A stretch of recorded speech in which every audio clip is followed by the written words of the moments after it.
Welcome, everybody. This is Rob of Archangel Inc. And today it is my pleasure to be interviewing Matty Dalrymple of Indie Author Podcast. And we're going to be talking about podcasting for authors. This is a really interesting topic. It's something that I discuss with Archangel Inc. clients and that people inquire about all the time.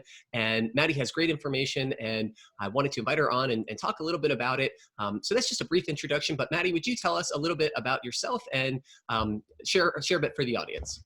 Sure.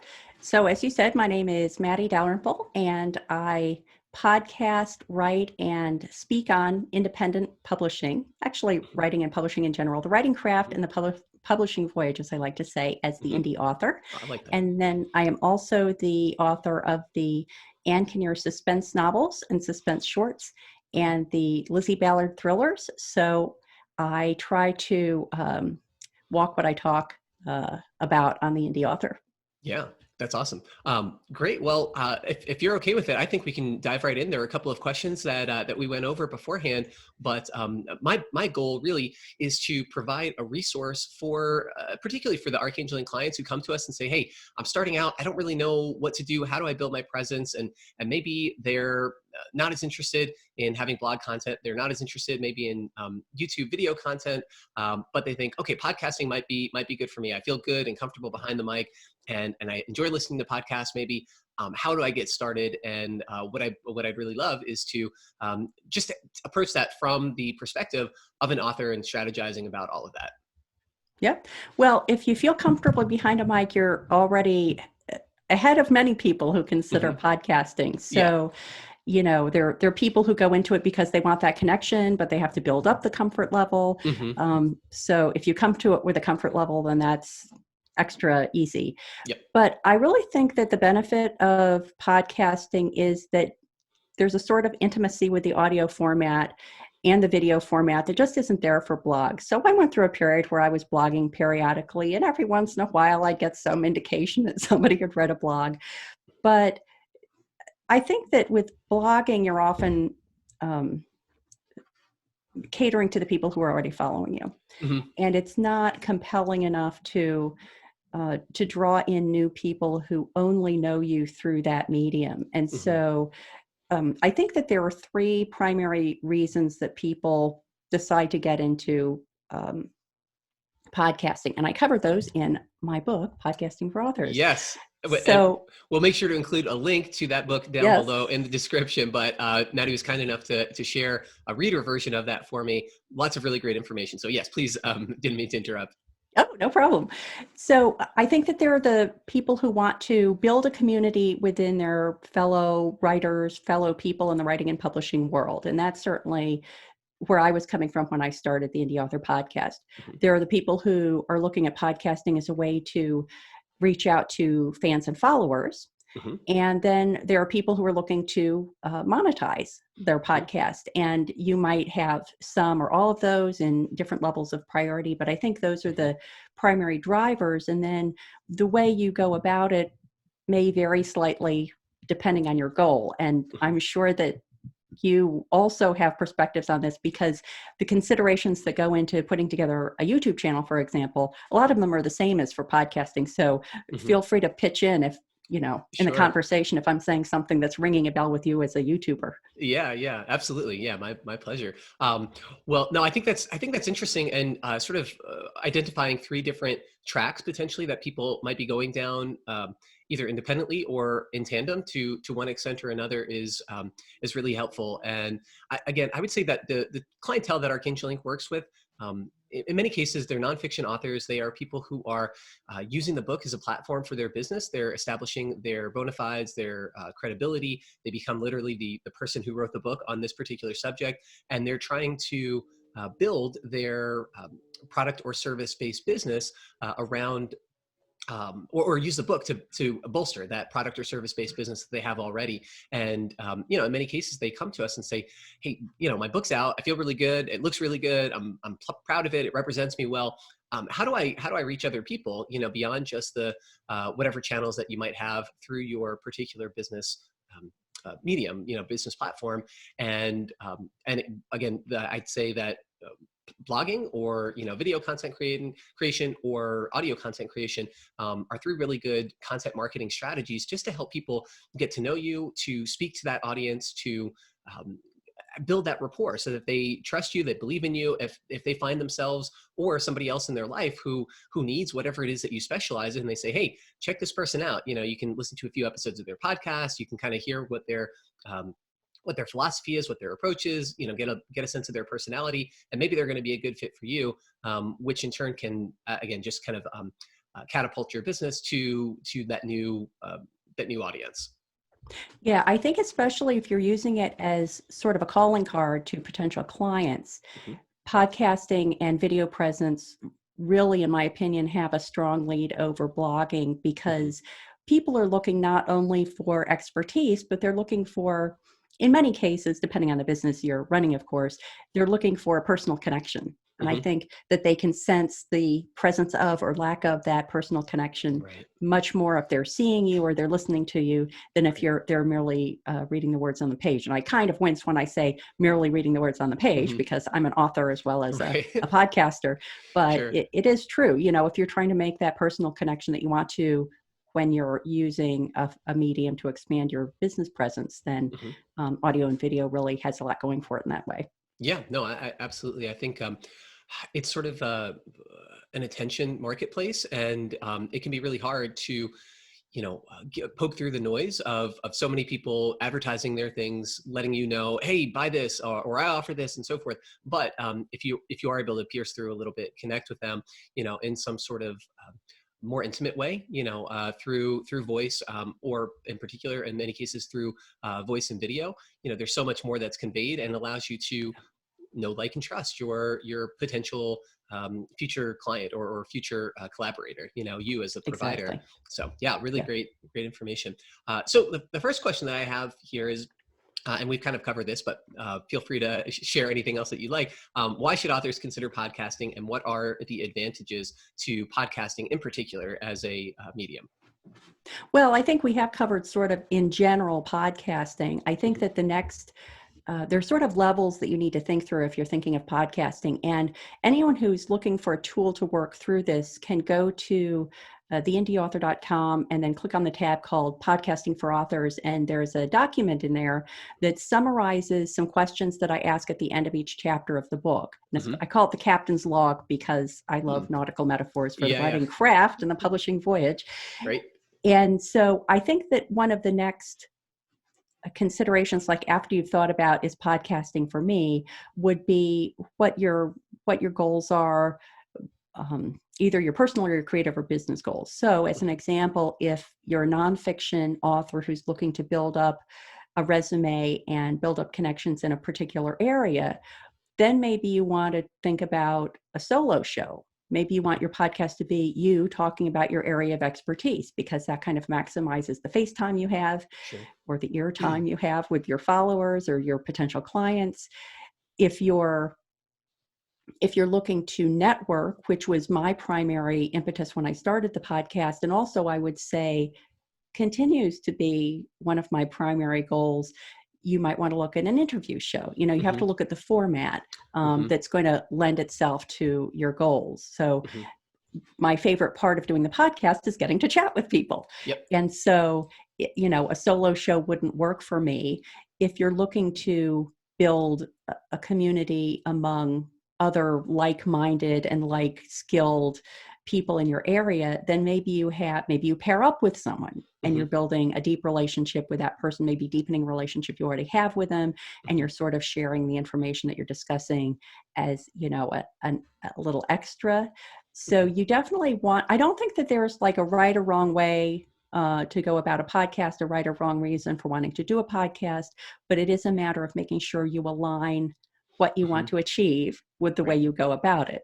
Right. So if you have monetization as a goal for your podcast, it's not going to work for you to put out an episode whenever you kind of feel like it. Mhm. The Mhm. expectation is that you're putting out a podcast, a professional podcast on a regular schedule, probably weekly, Mhm. and it's the people who become used to that rhythm and used to that connection on that regular schedule who are most likely to, for example, support your work through patronage or who might Hmm.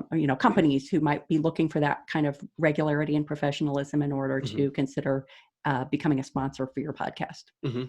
Yeah, I love it. That's really great information. And one of the things that I often talk about with authors when they say, what should I, how should I sell my book, and how should I even think about writing my next book? And one of the best pieces of information I ever got was think about first what your audience wants, and see if you can deliver it.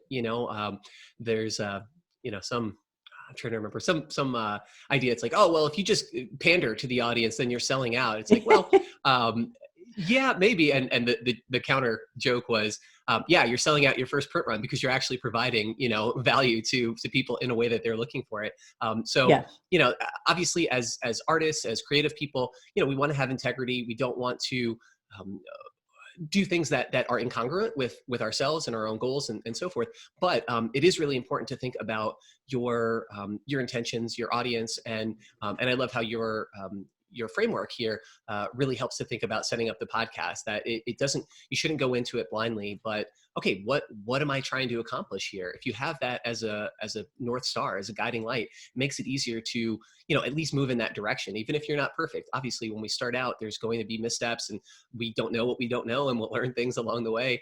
But we give ourselves a better opportunity to actually achieve something in the realm of what we're hoping for, if we know what we're hoping for. Yeah, and I think that another thing I will add is that you kind of want to serve not only your listeners, but you want to serve yourself as well. And Hmm. so the one caution I would say for people who might be saying, oh, I understand, it's sort of like the equivalent of writing to trend. If people are Mm. saying, I see this need and I'm going to meet it, then the only thing I'd add is make sure that you're going to enjoy meeting it, Hmm. because there's going to Hmm. be nothing worse. I tried to find actual a confirmation of this number, and I wasn't able to, but the number I saw over and over again was 70% of podcasts never get past 7 episodes. Oh wow. And that feels right to me. Hmm. Having seen podcasts come and go, that number feels right to me. Sure.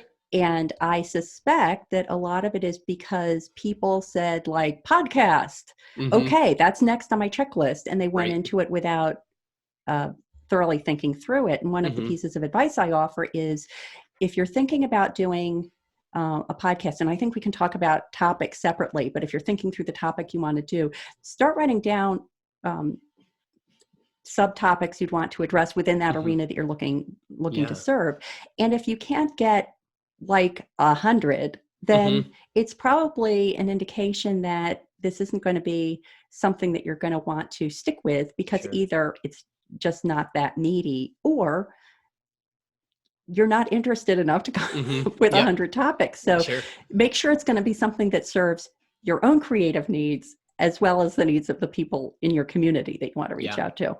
That's awesome, and that's a great integration of that idea. That it has to be congruent with you and Right. what your goals are and what your interest level is.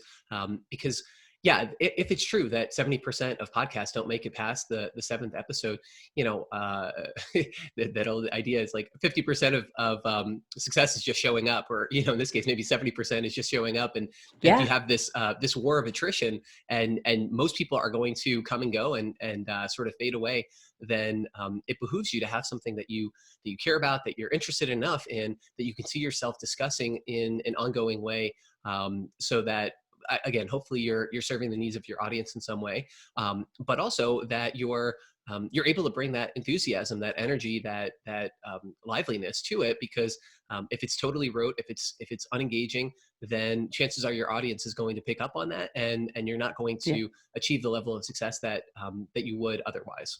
Yep. Yeah, Yeah, exactly. cool. Okay, so next question I had is, who would be a good podcasting candidate? Do you need a certain disposition or personality type to be successful, or can it is it approachable for people of all sorts of different personality and disposition types?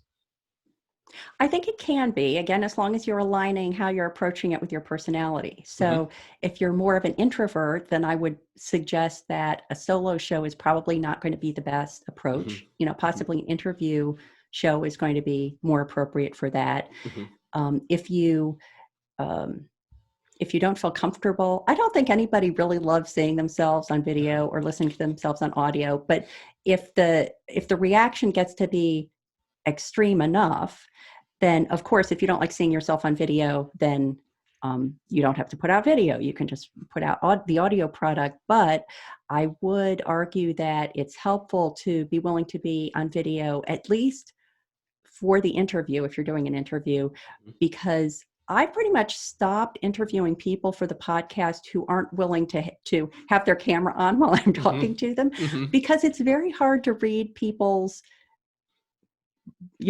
attitudes just through their voice. You Hmm. listen to all the body language, all those things Sure. that you always hear about, the downside of only audio communication. Right. And it's hard to tell, is the person that I'm talking to just about to wrap up, or are they, Mm. waiting for an opportunity to have Right. their say? Right. And so make sure, I would recommend that you're at least comfortable enough with video to engage with the people that you want to engage with, Hmm. using pictures as well as voice. Sure. But yeah, I think in general, it's not a type. I think about the podcasts that I love to listen to, and I don't know that I could describe a type that results in a successful podcast for me. It's just, I think that those successful podcasters have matched what they're good at delivering Hmm. with the mechanism they're using to deliver it. Awesome. Yeah. Great. Great insight. And again, just that congruence, that alignment, that planning ahead of time, and thinking with deliberation about how you're going to do it rather than just winging it, I think is a recurring theme. And I appreciate how many instances or how many ways in which this is relevant as we're discussing this. Yeah, and I would also, just something you said triggered something else that I always like to say, and that is that if you're doing an interview show, as I do on the Indie Author Podcast, it's important to make it as easy as possible for the people that you're asking to be guests. Mm-hmm. And a lot of that can be proceduralized. I have the standard, and you've seen it, Mm-hmm. I have the standard email that I send out when someone's going to be a guest on the podcast, that gives a link to the list of podcast episodes and a link to, a recommended mic if they don't have one, and it lays out the time of day and the Zoom link and all those things.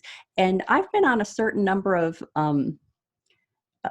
a guest on a certain number of podcasts where it's on my calendar. I've made a calendar entry and it comes to the day before, and I look at my calendar. I said, I think I'm supposed to be talking with someone tomorrow. And then I have to Right. get in touch with them, and they're like, Mm-hmm. oh yeah, we don't send the link out until an hour beforehand. And so just in general, I, Mm-hmm. I think it's vitally important, especially if you want this to be an ongoing thing, Mm-hmm. to make it as easy and professional, to make it as easy as possible for your guests, and then have the experience be as professional as it possibly can be, because that Mm-hmm. good karma is going to come back Right. and bring you happy guests Right. that are going to help you with the goal that you have for your podcast. And it will bring you more guests, because Mm-hmm. the guests that you make happy are going to be more likely to recommend that experience to other people. Yep. Yeah, I love it. That's great information, and that's something I would say that in the several years of running Archangel Inc. and other businesses that I've been involved in, just building that infrastructure and those processes and procedures can be so helpful. You don't have to reinvent the wheel every time. If you have something, that's a standard form. Hey, please send over A, B, and C, and here's the meeting information, and this is how we're this is the timing, or any of those particular details that you Yep. can set up ahead of time. It just makes things so much easier. It takes that off of your plate, and again, as you mentioned, creates a more professional, smooth, easy running experience for your guests, which has positive downstream effects throughout the rest of the process.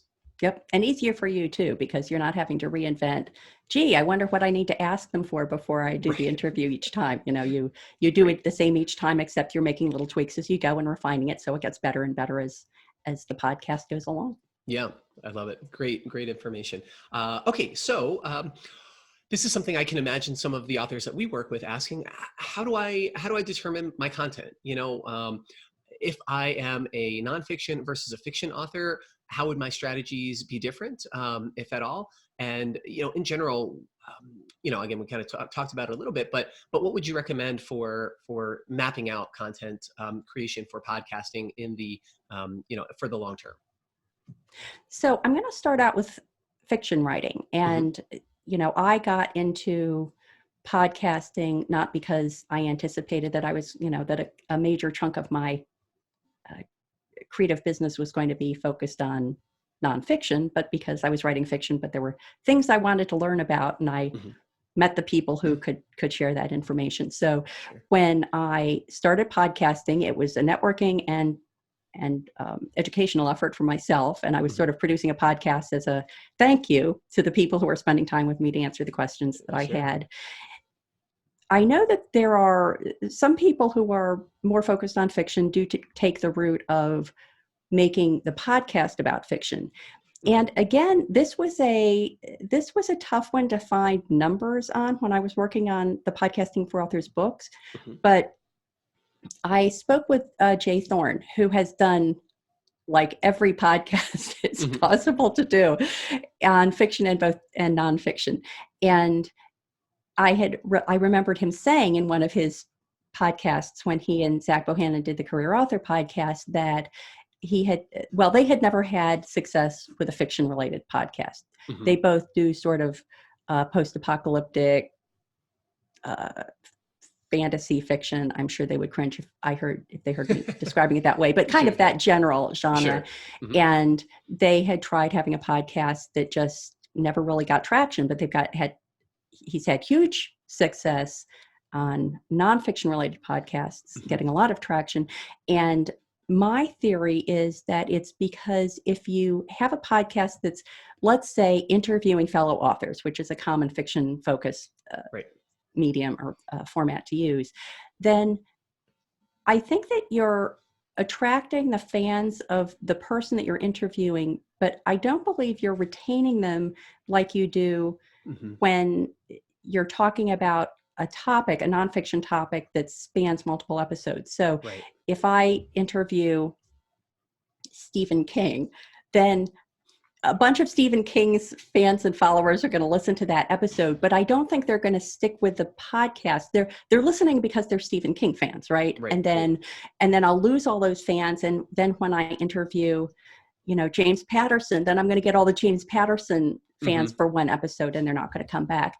So if your goal is networking and education for yourself, then that can be a great way to use a podcast. But if your goal is to build your own audience and potentially monetize it and build a community in your own area, then I think a fiction focused podcast is a hard sell. If you're focused on a nonfiction topic, then the common advice now, I think, is the more niche down you can be, the better. Because if you're doing a podcast on the best ways to use draft to digital to distribute ebooks globally, then you're probably going to get every person who's out there who's interested in that topic. On the other hand, I have sort of followed a different path. I have not niched down as much as I've cast my net quite wide, using another nautical metaphor. So writing craft and publishing voyage, I can pretty much cover any area that would be of interest to authors. And for me, that was a more attractive option because there's a lot of longevity. I'm never going to run out of questions that I want to have answered, and that I'll hopefully find people who can help answer them on an interview format podcast. But that's another thing to consider, that when you're deciding on the niche versus broad spectrum, that exercise of writing down 100 topics that you'd like to address can help you make that decision. Yeah, that's really helpful. And as you were discussing the fiction authors, I immediately started thinking of authors who have podcasts that are, I don't want to say entirely unrelated to their work, but almost more about them as the author and their interests, and like you said, maybe networking or connecting with other authors. And it's, again, building that rapport, that relationship, and people who are fans of your genre will hopefully find you as well. But also just gives you a chance potentially, if you're talking about other areas of interest of yours. It gives you an opportunity to deepen that connection and develop not just readers, but fans and super fans. Yep. And I think that if you're doing a sort of cult of personality podcast, then you have to have built up a certain level of celebrity in some other way. And Mm-hmm. so I can think of plenty of podcasts where it's just some ridiculously famous person talking about like what they had for breakfast and they have millions of followers. Okay, I can't think of plenty. I can think of a couple. And I Yeah. guess that's the point. Like Right. the people who can make a success of that cult of personality are the people who already have to have a Yep. cult of personality. Sure. So again, adjust your expectations and your Sure. approach accordingly, that if Yep. you're just starting out, it's going to be like your mom and your spouse who are going to listen to a podcast where you're talking about yourself. But Right. if you've built up a name for yourself in the arena where you want to focus your podcast, then certainly that, you know, a podcast focused more on the podcaster can be very successful. Sure. Yep. Great insight. I love it. Okay, moving on. And we've kind of addressed this a little bit too. We're kind of bouncing around, but that's good in the spirit of the free flowing conversation. Should one podcast solo with guests, some sort of blend? Yeah, again, I know we kind of covered it, but any additional thoughts? No, I think not really. I hate it when people say no and then they go ahead and say something. So just erase that part of it. Yes, Okay. There is something else I wanted to mention. You don't literally have to erase it. I'm just right. No, apologizing to your listeners. Yes. The one thing that I like about an interview show is that I don't have to do all the work myself. And there have been a couple of podcasts. And in fact, I just interviewed Michael Laron for the Indie Author Podcast. And Michael was among the many other things he does, he had a podcast called The Writer's Journey. And when he closed down that podcast, I invited him on the Indie Author Podcast to do an episode on bringing a creative endeavor to an end. And so it just happened that when The Writer's Journey closed down, that was a solo podcast that Michael did. And it was right around the same time when Paul Teague, who's based in the UK, closed down his solo podcast, and Jay Thorne and Zach Bohannon closed down the Career Author Podcast, which they had done themselves. And in all those cases, I wanted to say, well, of course, like, how long can you talk about, like, we're still interested. We, the listeners, are still interested, but you as the like, this has got to be getting boring for you. But, you know, have you considered just having guests? Because that in itself offers new fodder and new experiences and added interest for the listeners and for the podcasters. So that's the only thing that I would add is that, and I'm saying this, I'm not even pretending to be unbiased about this. I like doing an interview podcast and I like listening to an interview podcast, but consider what you're taking on if you take a solo approach. And then I'm not a big fan of panel podcasts because I find that in a lot of cases, and again, I'm commenting on this based on like a pool of two, that it sort of becomes a one-upmanship among the people who are on the panel. And if you have a panel and a guest, I think it's even worse. Yep. You know, how do you equitably distribute the attention between a panel of hosts and one guest? Right. I find them frustrating. So again, I'm just expressing my personal opinion as a podcaster and a podcast listener, but think through what that's going to look like if you're going on if you're taking a different route. Great. Yeah, no, I appreciate all of that. That's good. Yeah, good information. Good to keep in mind. And yeah, sort of interesting just timing on all of those podcasts, sort of, you know, culminating and wrapping up at once, and good opportunity to kind of talk about that and potentially transitioning it over. So cool. All right. So next I have, maybe we can switch over. I think the next several questions are a little bit more technical, craft related. And what does one need at minimum to start out? And that you can answer that in any way that you'd like, whether equipment, you know, hosting, you know, any software, anything aside from the sort of strategic things that we've been talking about already. Right. Well, I'd say that for equipment is getting better and better. You know, with each passing day, it becomes higher quality and more affordable. So I use a MacBook Air because I just like MacBook Airs. One thing that I like about my MacBook Air is it's one of the newer M1 models that is Mm-hmm. fanless. Mm-hmm. So I don't have to worry about being in the middle of an interview and the fan goes Just starts right in the whirring middle of up. it. Yeah. So that's good. I also, I have a podcast mic. I use a Blue Yeti, Mm-hmm. and I think that's fine. Your Mm-hmm. listeners will be able to know better than I will, but it's a commonly recommended one. It's not all that expensive, and Mm-hmm. it seems to be working well. But I also think that it's been a couple of years since I got it, and so I feel certain that if I were to buy a less expensive, more prosumer level mic, it would be fine. Mm-hmm. Um, the caution I make is that the only thing you should not do is not use your built-in uh, mic on your laptop or your computer, Mm-hmm. because for some reason those haven't kept up. And almost any attached mic is going to be better than what's built into your computer. Mm-hmm. I also recommend that you use earbuds. So I have wired earbuds, Mm-hmm. and that just helps prevent the microphone from picking up your responses, which might muddy up the audio a little bit. Mm-hmm. And then other than that, you really just need a hosting platform and potentially editing software. Mm-hmm. So the hosting platform I use is Libsyn. I spend $15 a month to host on Libsyn, Mm-hmm. and that can vary based on a lot of it is based on the storage you need. So the more episodes you have, um, I have about 4 episodes a month, and they're usually about an hour long. So that gives you a sense of, Mm-hmm. what I'm getting for my $15. Sure. And there are free platforms you can use for podcasting, but they have to make their money somewhere. And Mm-hmm. a lot of them make their money by inserting commercials. And you, as a Mm-hmm. podcaster, do not necessarily, maybe never have control over what commercials are being inserted in your podcast. So Mm-hmm. to me, it's well worth the 10, 15, $20 a month you spend Mm-hmm. to have control of what Yep. listeners are going to get when they Right. listen to your podcast. Right. So I do recommend that.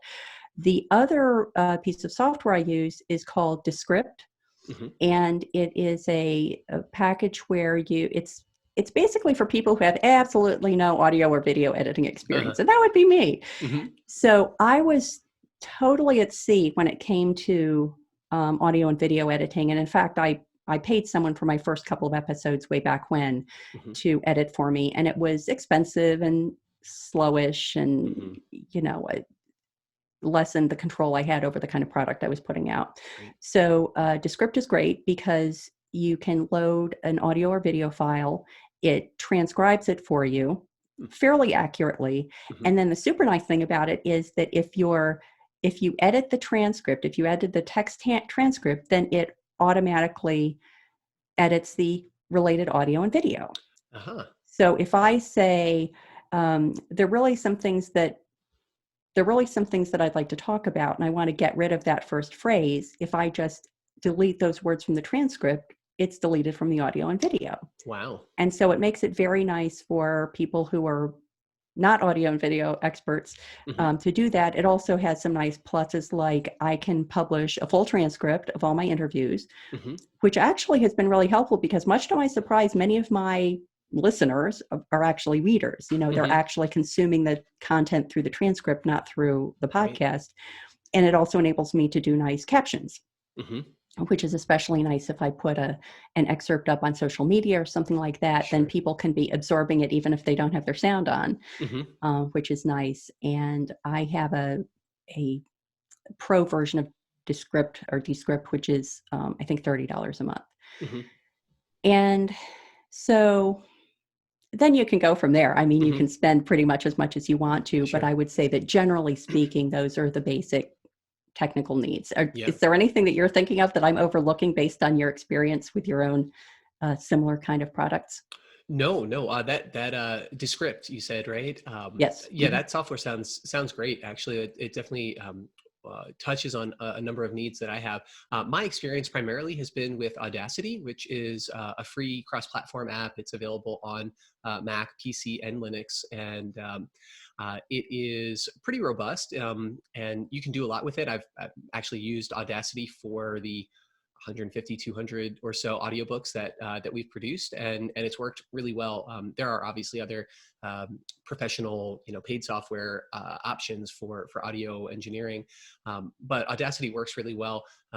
However, I really like the intuitiveness and the transcription, because transcription can be tedious and expensive, and having that other option for creating another way for people to engage with it, through the written word, as well as through video and audio, is really effective. I mean, one of the things that I've begun doing is just transcribing some of our old YouTube videos and then posting them as blog posts on the Archangel Link website.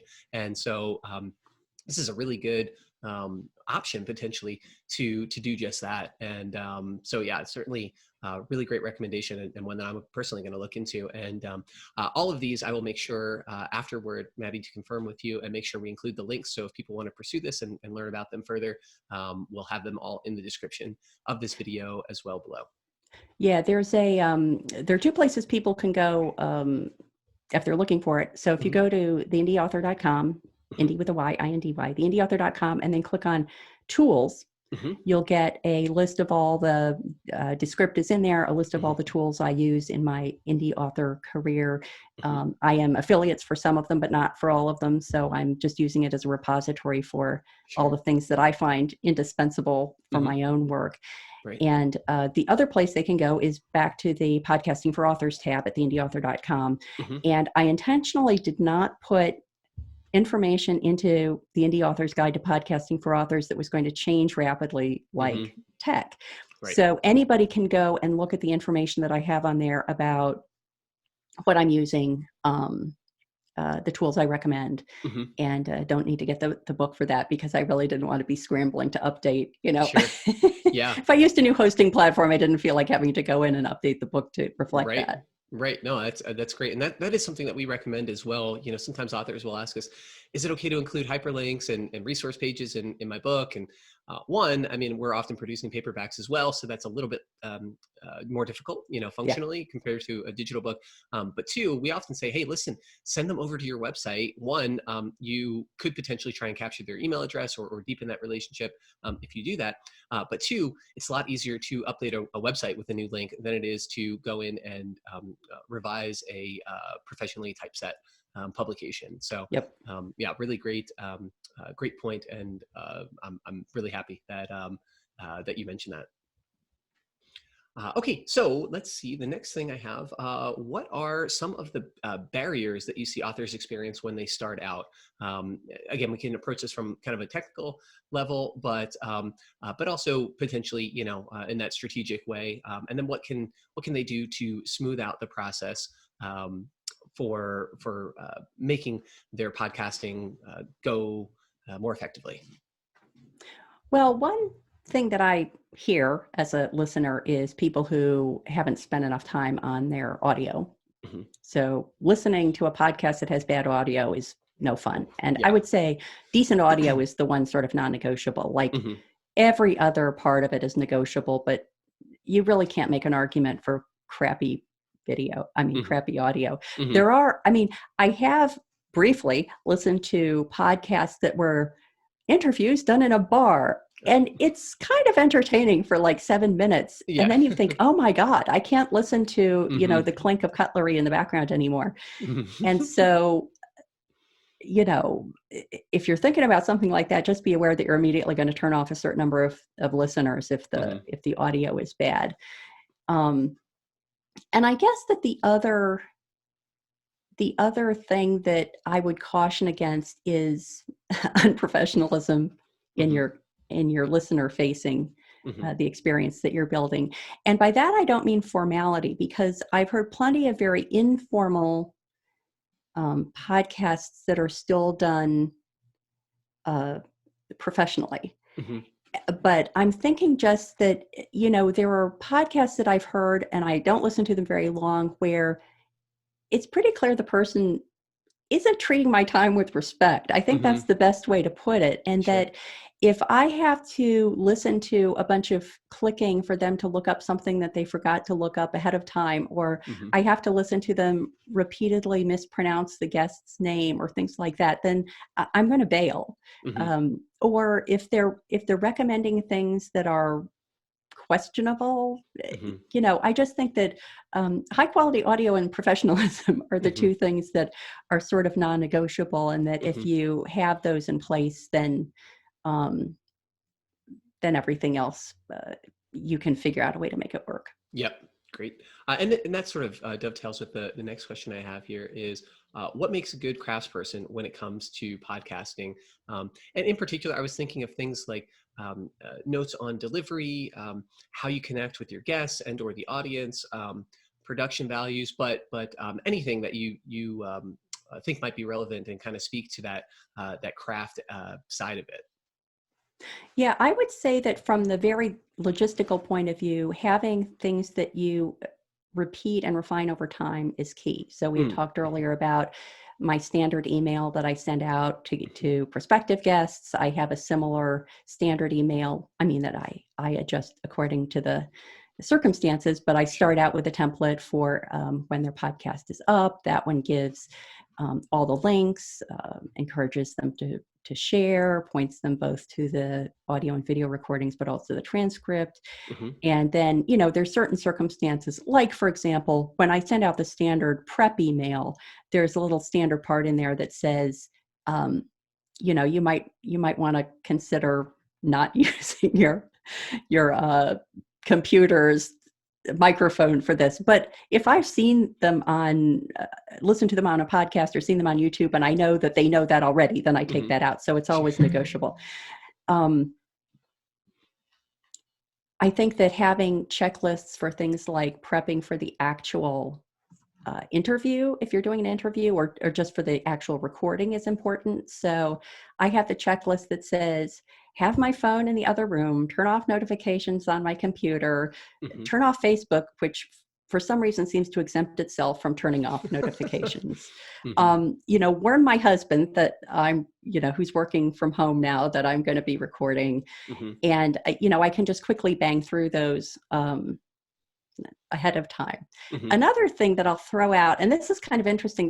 This would be, I would be interested to hear your viewer and watchers, or your viewer and your listeners' perspectives on this. Is that um, think through your branding. Mhm. So I have two brands that my visual brands that I use for my podcast. And if people are watching this, then they see that behind me is there are these wicker room dividers. There's a little owl statue over there that was a Mhm. leftover from the launch of my book, The Falcon and the Owl. I have a nautical map on the wall because I love the nautical metaphors, Mhm. and a little curtain for visual interest.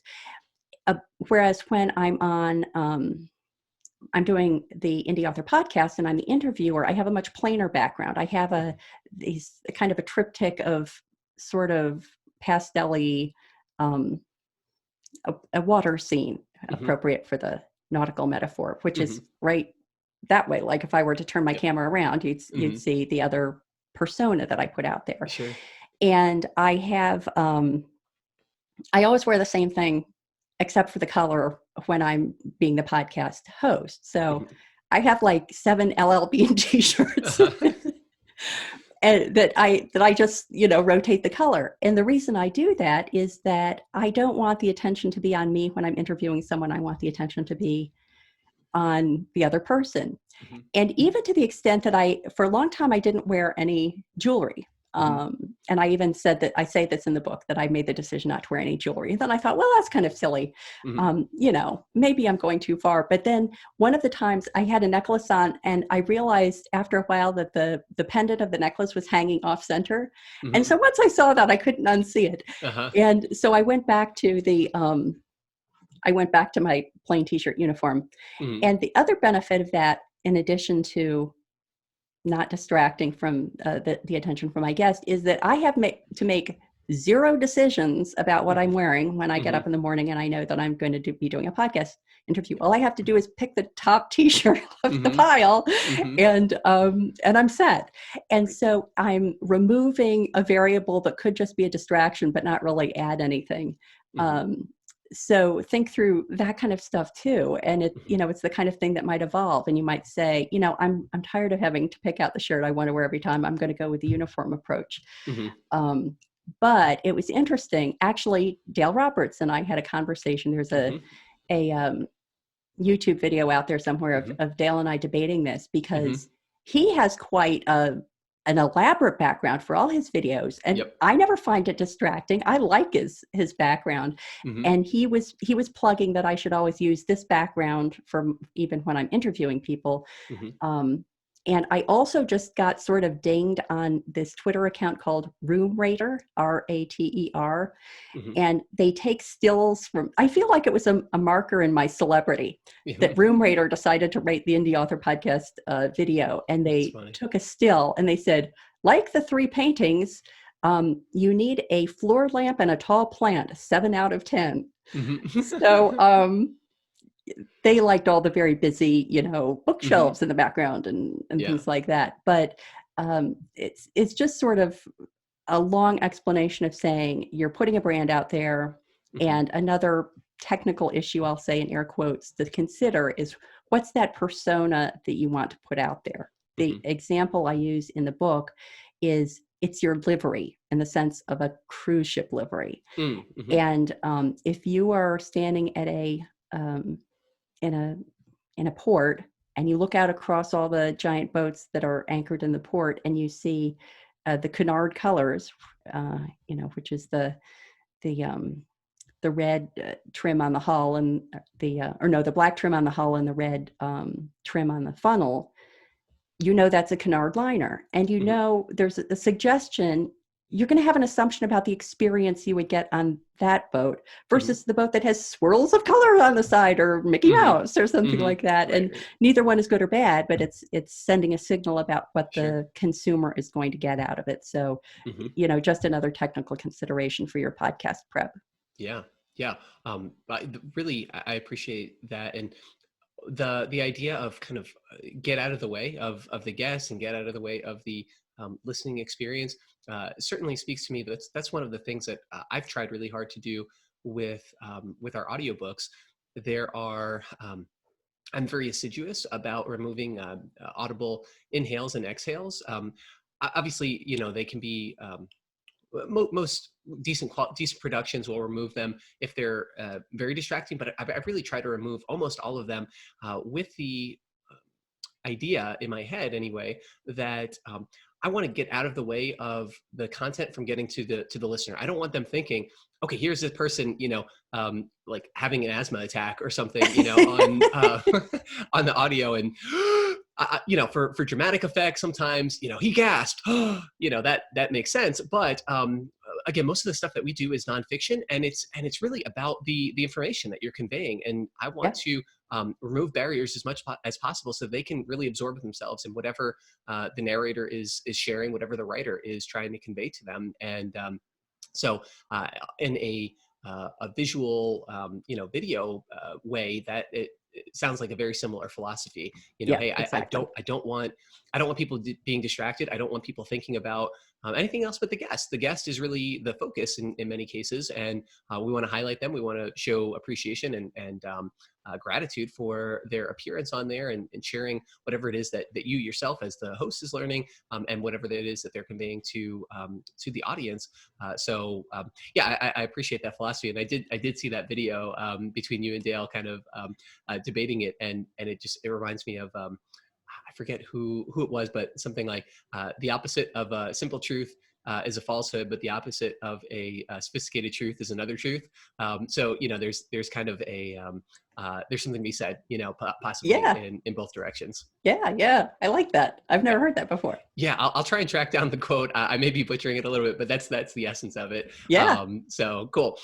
Okay, great. Well, I really appreciate it, Maddie, and I want to give you an opportunity to just share a little bit about how people can connect with you more, resources that you have out there, anything else that you'd like to share, so people can find out more about your work and get to know you a bit more.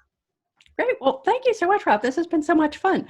If people are interested in my nonfiction, and especially the Indie Author's Guide to Podcasting for Authors, they can find anything about my nonfiction platform at theindieauthor.com, and that's indie with a Y, I-N-D-Y. Mm-hmm. And they can also find my other nonfiction book called Taking the Short Tack, which is all about creating income and connecting with readers using short fiction. Mm-hmm. And then if they want to learn more about my fiction platform, they can go to mattydalrymple.com, and that's Maddie with a Y, M-A-T-T-Y, and they can read all about my 2 series, the Ankeneer suspense novels and suspense shorts, and the Lizzie Ballard thrillers. Awesome. And again, we will include all of those links down below. Maddie, I really appreciate it. This has been a really fun conversation and I think really instructive for authors out there who are thinking about it. I love the systems-based approach that you outline and the particulars that you share. You have a lot of good insight, and I just thank you again. Great. Thank you so much. That's been a lot of fun. Great. All right. And everybody, this is Rob of Archangel Inc., and I will see you folks next time.